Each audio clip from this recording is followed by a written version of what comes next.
Hello and welcome to my channel, or welcome if you are new, and today we are going to be discussing everything you know about K-pop.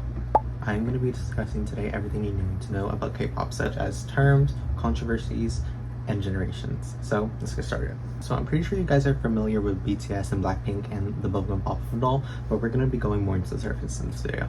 My goal for today's video is to help people understand K-pop and its ins and outs. So first, we're going to go into terms, and there are a few terms you need to know. Firstly, maknae. Maknae is the youngest member of the group. So for example, this would be Ningning, as this is very popularized with Ningning is the maknae name. Secondly, visuals. Visuals of the group are going to usually be in the center of group photos and promotions and videos, and they're going to be mainly focused on. So for example, this would be Manala for Cat's Eye, Chewie of Twice, and a few others I'll put up here. All-rounder. All-rounder is an idol who has all things that an idol should have, such as good dancing, good vocals, good visuals. For example, this could be Jihyo of Twice, as I think she is a very good all-rounder. Yearliner. This is used to describe your favorite member of a group based on their date of birth. For me, I would say Momo from Twice is my favorite 96 liner, as she was born in 1996. Bias. So your bias of the group is going to be your favorite member of the group, and this could be based off style, visual, aesthetic, personality, singing, or dancing. Okay, now to start, we're going to get into generations. So currently there are 5 generations. There's really no rules to generations, but in K-pop it's widely respected that these are the typical standard. First generation goes from 1996 to 2003. Groups such as HOT, SES, Baby Box, Lee Haroy, and many more. And second generation is from 2003 to 2012, with groups such as Wonder Girls, Girls' Generation, 21, FX, Kara, SHINee, and Big Bang. I'm grouping these 2 generations together as they are so closely alike, and I feel it's appropriate to mix them. What defines these 2 generations are the heavy influences of Western music at the time. So these 2 generations are heavy in sound of artists like Lady Gaga, Beyonce, Backstreet Boys, Usher. One of the groups that stand out is HOT, as they are considered to be the first K-pop group ever. In 1995, they were created by SM Entertainment, and in 1996, September 7th, they debuted. SM is considered to be one of the groups of the Big Four, and some of these groups consist of JYP, SM, YG, and HYBE. Next, moving on to third generation, which was from 2012 to 2018. Third generation, there still was rap and hip-hop elements in the first part, but in the middle, towards the end of it, there was a switch with cutesy aesthetic and girl crush aesthetic being popularized, with groups like BTS, Blackpink, Red Velvet, Twice, GOT7, NCT, and LOONA. People often describe this time in K-pop as the golden age. A group that stands out would be LOONA. Although not as famous as the other groups, their fandom is very infamous. As one myself, I could truly say that. Their fandom orbits are widely known for being kind of trolls and lying a lot, because at the time their company, Blockberry Creative, wasn't really promoting them. So a way that fans found engagement was lying on Twitter, and oftentimes would make up heinous and often bizarre lies to promote the girls. I would say LOONA stands out so much because of the way that they were debuted. LOONA translating to Girl of the Month in Korean. There's 12 girls of the group, and they would each debut in a month. After all the girls had had their debuts, they would come together as a subunit, with Heejin, Hyunjin, Hassel, Vivi being LOONA 1/3, the first subunit. Although Yeonjun debuted before Vivi, she was only 14 at the time and had to focus on school. Nextly, we have Kimlip, Churi, and Jinsul in Odd Eye Circle, and lastly finishing out of YYXY with Eves, Chu, Haeju, and Guwon. I also have extreme lore to their music videos, which I could give some videos that go more in depth about it in the description box below. I think it's very creative for the company to come up with this lore, and it's widely speculated about the lore because there's such little given information about it, and most of the lore is fan-made. The company never confirmed or denied any of this, so it's widely speculated that some of this is true and some of this is false. The lore was so out there, even the girls of the group didn't know the lore. Not too long after YYXY debuted, they came out with their first songs, Favorite and Hi Hi. LOONA had a very unique sound at the time. They could be cutesy, R&B, and very electronic, as the producers were very inspired by Grimes. As 4th Gen was born, we saw groups like TXT, IVE, LE SSERAFIM, NewJeans, aespa, and Hypen, ITZY, and Stray Kids. I would say this era is very cyber athletic, pop, hip-hop, and still R&B. And this era lasted from 2018 to 2023. There's two groups that I feel like stand out really strong in this, which is NMIXX and NewJeans. Their debut song, Oh Oh, shocking a lot of netizens with its switch up. Genre of their first single being pop rock, being a sound that really wasn't used in K-pop at the time. In this song, they had a switch up in the middle, which birthed the genre of mixed pop. Mixed pop takes two completely different sounds and seamlessly blends them together in a perfect sound. On to NewJeans, which is the group that stands out extremely. On July 22nd, 2022, they made their debut and the K-pop scene would never be the same. NewJeans stood out so much due to their Y2K concept and such easy and breezy type beats and music. Although Y2K isn't unfamiliar to K-pop, it brought it back in a way that no one has really brought a genre back before. Played into past generations such as first and second, but gave it a new life and a new meaning. We could thank the British artist Pink Panthers as she is pioneer of one of these Y2K sounds.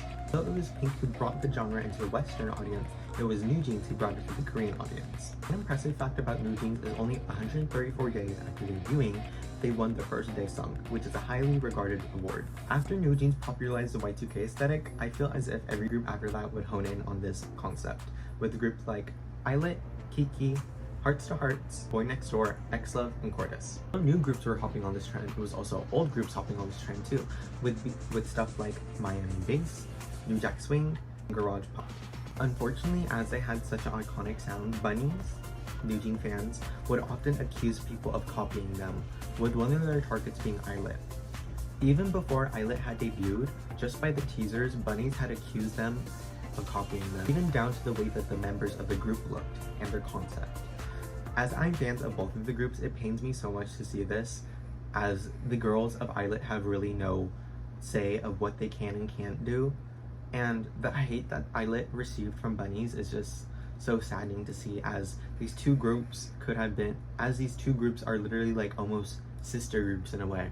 Groups that really stuck out of this generation have to be Cordis and X-Love. Firstly, with Cordis, they have heavy rap influences and hip-hop and trap influences, with artists like Travis Scott, Playboi Carti, and A$AP Rocky being an inspiration to them.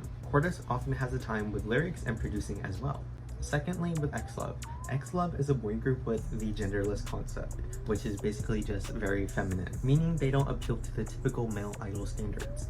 Oftentimes, the members are seen wearing long nails, long wigs, expressive makeup, and feminine clothes. Being so queer-coded and open about the LGBTQ, I dearly love this group so much, and especially because I see so much of myself in them, especially one of the members, Rui.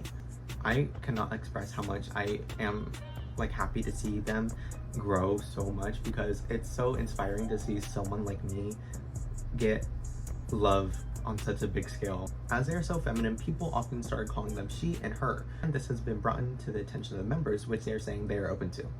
As we are only 3 years into 5th generation, it's really hard to gauge where this genre can go and expand, and who knows where 6th generation will take us. Now that generations are out of the way, I think it's a good time to mention not all K-pop is K. What I mean by this is idols sometimes aren't even Korean. Idols like Ray, Carmen, Ningning, and Chewy, with these idols being Japanese, Indonesian, Taiwanese, and Chinese. And sometimes idols aren't even fully Asian, with people like Wendy, Mark, and Jay, who are Canadian, Australian, and American. What is and what isn't K-pop? As the years have progressed, groups have really started to pop off at the moment. Groups often get passed over into the K-pop category as they are Asian, the style of music and dancing and promotion, but these groups aren't really K-pop.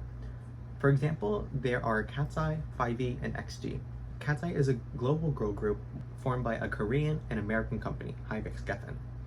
HYBE being the Korean group and Geffen being the American group. Although these girls promote on Korean shows, they are not considered a K-pop group. XG and 5G are Japanese groups, often speaking in Japanese and promoting in Japanese, but with large Western fan bases. XG also sings in fully English, and also aren't considered a girl group anymore, as a member Kokona has came out as trans, masculine, non-binary, making them a co-ed group now that both genders are in the group. Unfortunately, I wish K-pop could always be peaches and creams, but there unfortunately is a dark side to it, such as scandals and controversies. Some of them including Burning Sun, Luna disbandment and mistreatment, Min Jin, Adore, and NewJeans lawsuit, hate train and bullying, and slur usage. Firstly, slur usage. Some of the few people who are on this list are Jennie, Lisa, and Rosé of Blackpink, Giselle of aespa, Heesong of ENHYPEN, Han of Stray Kids, Julie of Kiss of Life, the infamous Tarzan of L.A. Project. If you are in the K-pop space or know of it, you know Tarzan is very infamous for cultural appropriation, such as using the ninja emoji in place of the N-word, wearing cornrows while eating fried chicken, using AAVE, and calling himself a monkey. I can't really speak about how the Black community feels on this, as I'm obviously not Black, but I don't think it's crazy to say that this is not okay. Although many idols have apologized, with them being Han, Giselle, Heesong, and Julie. Although Julie has continued to disrespect Black culture with her members. In one of the live streams for a member's birthday, they had a hip-hop themed birthday party with them wearing cornrows, using accents, using strange names, and wearing chains. I'll show some clips of that live stream because it's really shocking. Oh, we talk about me flirting with my man, and that's not a bestie. I didn't. 그건 조심해. I didn't flirt with your man. It's just me. 오빠. It's just me. Wait, who that? Who's that? Come out. Fake bestie. No. Let's talk about another friend. What for you guys? Oh my. Are you sure No. we'll talk about? I'm not sure though. I was kind of drunk. I don't know how anyone on their team thought this was okay after especially Julie's incident. Although that the girls have apologized for this, many people in the fandom have left. Although the girls have apologized for this, it had seemed very empty, and it seemed like they have not learned much from it. Moving on to hate trains. One person who isn't a stranger to this at all is Wonyoung from IVE. Although very unproblematic, people have problems with her and find her to be a pick-me, which is a person who constantly craves attention. One of these instances of her being a pick-me is her eating a strawberry with 2 hands. After this, she was constantly ridiculed online for it. She was also ridiculed for being a pretty face who can't dance nor sing, even though that multiple times she has proven this wrong. A group who is unfortunately familiar with hate trains is LE SSERAFIM. As a Fear Not, which is a LE SSERAFIM fan, I was there personally when it was going down, and I can say it was that bad. This was at the start of their comeback of Easy, which had a scene in a church, a set church where they were dancing in. Many people thought this was very disrespectful and had qualms with it. 2 months after this, they had their Coachella debut. After this, there was a mass amount of hate, with many of the criticisms being the girls' vocals. The internet had a field day with these girls, using them as punching bags in the K-pop scene. And as I said, as a fan, I can first-handedly say that it was that bad. We're targeting them deeper than their vocals, criticizing them in ways I've really never seen an idol be criticized before, even the problematic ones. However, August of the same year, they had their comeback, Crazy. Unfortunately, the fake fans had made their way into fandom, and the same people who were hating them a few months ago were loving them now. This is very popular with K-pop and I would say Western artists as well. Next will be the Minheejin lawsuit, and I'm not going to go too much into this as there's so much stuff and very much legal battles going on which I'm not too sure about, but as a NewJeans fan, it's very disheartening to see these girls go against the industry and speak up and have to pay the crimes of these just because they wanted to be brave and speak their minds and want to be free from their company. As I said, I'll put a few links in the description box below about people who have more information about this. The next 2 topics are going to be fairly heavy. These 2 topics are going to be the disbandment and mistreatment of LOONA and the Burning Sun scandal. Over their time in LOONA, there has been such problems as poor living conditions, not being paid, physical and mental abuse, and forced starvation. All 12 of the girls of LOONA have spoken up against their company since this has happened. The girls who have shared their experience was Yeonjun. At the time, she had a burger and had the receipt in a pocket of an outfit that she wasn't wearing at the time. A month later, one of the staff had found this, and after this, they had to talk with all the girls and thrown all their food out of the fridge. We know the story as she and Vivi had talked about this on a live stream before. During the promotion of Odd Eye Circle, the girls would only eat an apple and the whites of 2 eggs, oftentimes with staff members sneaking them snacks. LOONA 1/3 had immense training and physical workouts, with them not getting proper nutrients to keep up their stamina. One of the incidents for YYXY, they had a photo shoot at a diner with burgers, fries, and milkshakes in front of them, with them making countless remarks in the BTS video of it, saying that they would love to eat them. 맛있겠다. 떡볶이가